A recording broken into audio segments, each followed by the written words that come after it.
हम अक्सर ही अपनी ज़िंदगी में कंपनी शब्द का जिक्र सुनते रहते हैं। कंपनी शब्द फ्रेंच टर्म कैम्पेनी से आया है, जो कि खुद पुराने लैटिन टर्म कैम्पेनियो से आया है।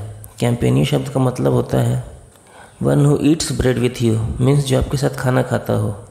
अगर हम फ्रेंच टर्म कंपनी की बात करें तो उसका अर्थ होता है सोसाइटी, फ्रेंडशिप, इंटीमेसी। तो कंपनी शब्द के अर्थ से हमें इतना तो समझ में आता है कि कंपनी एक ग्रुप ऑफ लोगों द्वारा स्टार्ट किया जाता है, जिन्हें शेयर होल्डर्स कहते हैं। अगर कंपनी शब्द के लीगल डेफिनेशन पर ध्यान दें तो कंपनी लॉ द्वारा क्रिएटेड एक आर्टिफिशियल पर्सन होता है, जिसके पास डिफरेंट लीगल राइट्स होते हैं। लेकिन दो कंपनी एक आर्टिफिशियल लीगल पर्सन होता है, फिर वो एक लिविंग थिंग नहीं होता है, और इसलिए उसे चलाने के लिए लोगों की ज़रूरत पड़ती है। Share holders being owner of the company, उनके पास पावर होती है कि वो कंपनी को चलाएं, लेकिन जैसे जैसे शेयर होल्डर की संख्या बढ़ती जाती है, प्रैक्टिकली उनके लिए कंपनी चलाना मुश्किल हो जाता है। और यहीं पर एंट्री होती है डायरेक्टर की। Directors on behalf of share holders board of directors के थ्रू कंपनी को चलाते हैं। कंपनी से रिलेटेड कोई भी फैसला डायरेक्टर इंडिविजुअली नहीं ले सकता है, वह बोर्ड ऑफ डायरेक्टर्स द्वारा लिया जाता है। इसलिए बोर्ड ऑफ डायरेक्टर्स में मिनिमम डायरेक्टर की संख्या को फिक्स किया जाता है। पब्लिक कंपनी के केस में यह संख्या 3 होती है, वहीं प्राइवेट कंपनी के केस में डायरेक्टर संख्या 2 होती है, और 1 पर्सन कंपनी यानी ओपीसी के केस में यह 1 होती है। Maximum number of directors in any company 15 होती है। कुछ कंपनीज़ में एटलीस्ट 1 वुमेन डायरेक्टर को होना ज़रूरी होता है। ये कंपनी या तो लिस्टेड कंपनी होनी चाहिए या फिर इन कंपनीज़ का paid up share capital 100 crore से अधिक या फिर टर्नओवर 300 करोड़ से अधिक होना चाहिए। बोर्ड ऑफ डायरेक्टर्स में बहुत तरह के डायरेक्टर होते हैं, जैसे कि इंडिपेंडेंट डायरेक्टर। इंडिपेंडेंट डायरेक्टर का रोल इम्पॉर्टेंट कंपनीज़ में मीन्स ऐसी कंपनीज जो इकोनॉमी का बैकबोन होती हैं उसमें बहुत इंपॉर्टेंट होता है। ये independent directors board of directors के दूसरे डायरेक्टर से इन्फ्लुएंस नहीं होते हैं और अपना इंडिपेंडेंट माइंडसेट रखते हैं, और ये बोर्ड ऑफ डायरेक्टर्स के इलीगल कामों को क्रिटिसाइज़ करते हैं। लेकिन अगर ये इंडिपेंडेंट डायरेक्टर भी इलीगल काम करे तो बोर्ड ऑफ डायरेक्टर्स के पास ये राइट होती है कि वो उसे रिमूव कर सकते हैं। इंडिपेंडेंट डायरेक्टर्स के अलावा executive directors board of directors में शामिल होते हैं। एग्जीक्यूटिव डायरेक्टर कंपनी द्वारा लिए गए डिफरेंट बिजनेस ऑपरेशंस को चलाने के लिए रिस्पॉन्सिबल होते हैं। होल टाइम डायरेक्टर और मैनेजिंग डायरेक्टर इस कैटेगरी में आते हैं। इनके अलावा नॉन एग्जीक्यूटिव डायरेक्टर्स भी होते हैं। ये non executive directors board meeting के थ्रू कंपनी के मैनेजमेंट को इन्फ्लुएंस करते हैं। प्रोफेशनल डायरेक्टर और नॉमिनेट डायरेक्टर इस कैटेगरी में आते हैं।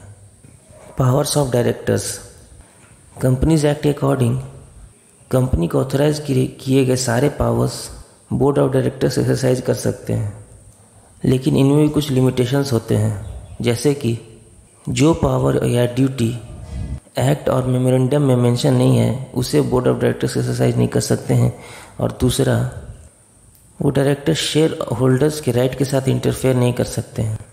अपॉइंटमेंट ऑफ डायरेक्टर्स कंपनी के प्रमोटर्स द्वारा कंपनी के फर्स्ट डायरेक्टर को अपॉइंट किया जाता है। जनरली कंपनी के फर्स्ट डायरेक्टर का नाम उसके आर्टिकल में मेंशन होता है, लेकिन अगर फर्स्ट डायरेक्टर का नाम कंपनी के आर्टिकल में मेंशन नहीं किया गया हो तो उस मेमोरेंडम के सिग्नेटरीज को ही डायरेक्टर्स माना जाएगा।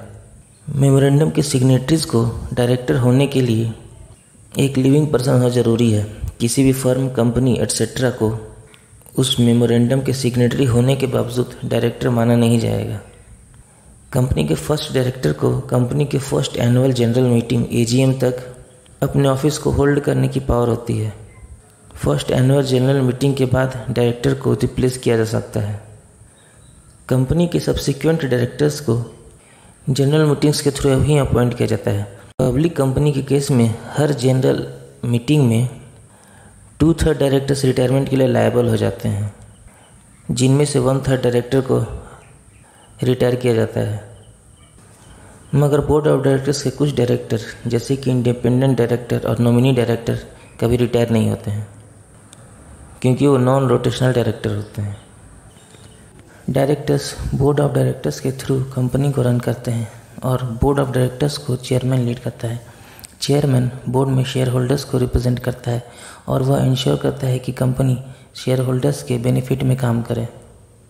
कंपनी में चेयरमैन का रोल बहुत इंपॉर्टेंट होता है।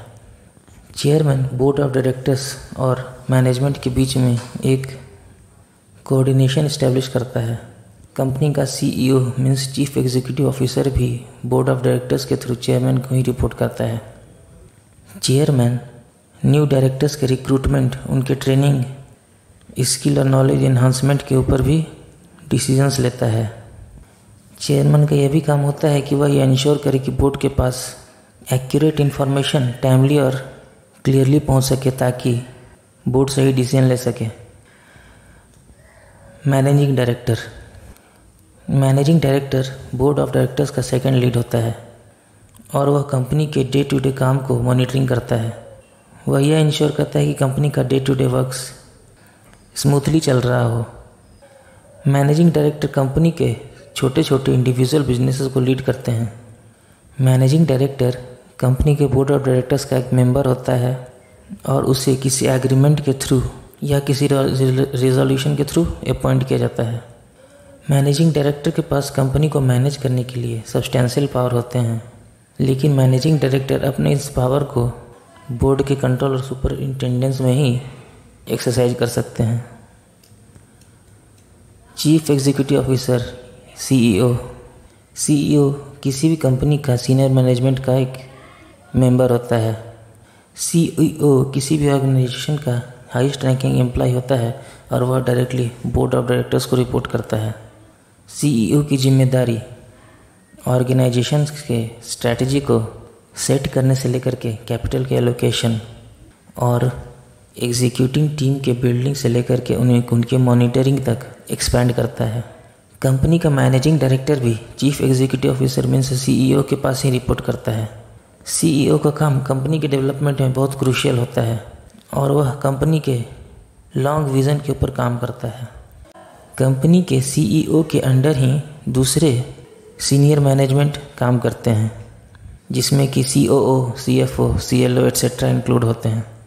इस तरह से हम यह देख सकते हैं कि किसी भी कंपनी के ओनर्स मीन्स शेयर होल्डर्स के द्वारा बोर्ड ऑफ डायरेक्टर्स को अपॉइंट किया जाता है, जिसको एक चेयरमैन लीड करता है जो कि शेयर होल्डर्स के बेनिफिट में काम करता है।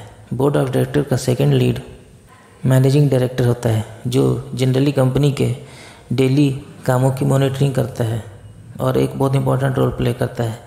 मैनेजिंग डायरेक्टर कंपनी के सीईओ मीन्स चीफ और एग्जीक्यूटिव ऑफिसर के पास रिपोर्ट करता है, जो कि कंपनी के मैनेजमेंट का एक सीनियर ऑफिशियल होता है और सीईओ के अंदर ही दूसरे सीनियर स्टाफ्स जैसे कि CEO, CFO, CLO etcetera function करते हैं। और इस तरह से कंपनी का गवर्नेंस बोर्ड ऑफ डायरेक्टर्स और मैनेजमेंट के बीच कोऑर्डिनेशन के कारण चलता है। कंपनी के डेवलपमेंट के लिए बोर्ड ऑफ डायरेक्टर्स और मैनेजमेंट के बीच में एक हार्मोनियस रिलेशन का रहना बहुत ज़रूरी है।